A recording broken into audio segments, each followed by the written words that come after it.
In the quiet city of Spokane, there stood one man willing to make his voice heard. Christopher James Lanier rose from poverty and misfortune to become chess's greatest hero. However, early in his career, an inner conflict would hold him back. Self-admittedly being his own biggest critic, Chris struggled to reach his full potential. At first, Chris appeared to be on the right path, letting his love for the game guide him through his play. Practicing religiously at one of Spokane's most competitive parks, Chris was beginning to grow into a dominant player. Unfortunately, a gambling addiction would tarnish his reputation and turn the young prodigy in the wrong direction.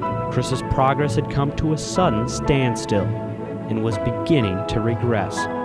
Although still dominant, Chris's poor ethics were beginning to push those closest to him away. Through deep contemplation, Chris realized something was missing. It was then he turned to the longtime great, Harry Schlong, for guidance. I've worked with the best of them. Simono, Chris White, Bill Poindexter, Alfie Rowe. I've worked with them. Chris had game. I said, Chris, if you get out of this negative lifestyle, I can take you places. He said, Harry, take me places. I did.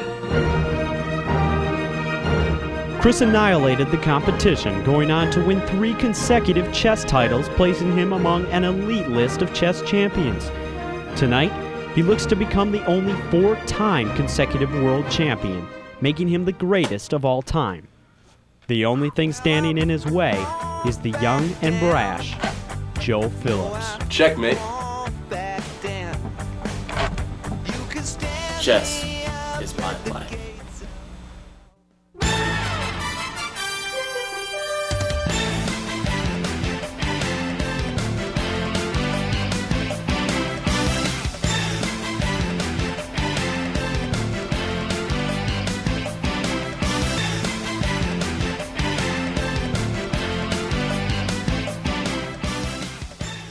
Hello and welcome to Wide World of Chess. I'm your host, Richard Fox, and alongside Pat Ibarra.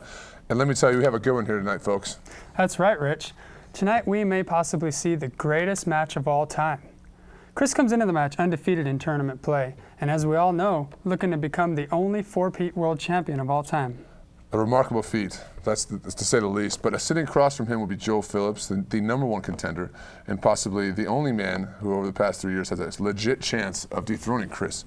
Coming from Tacoma, Washington, Joe brings a lot of confidence, a young guy who he might have a chance. In my opinion, however, I think Chris obviously has the advantage and will come through because of 3 major reasons. First, if he stays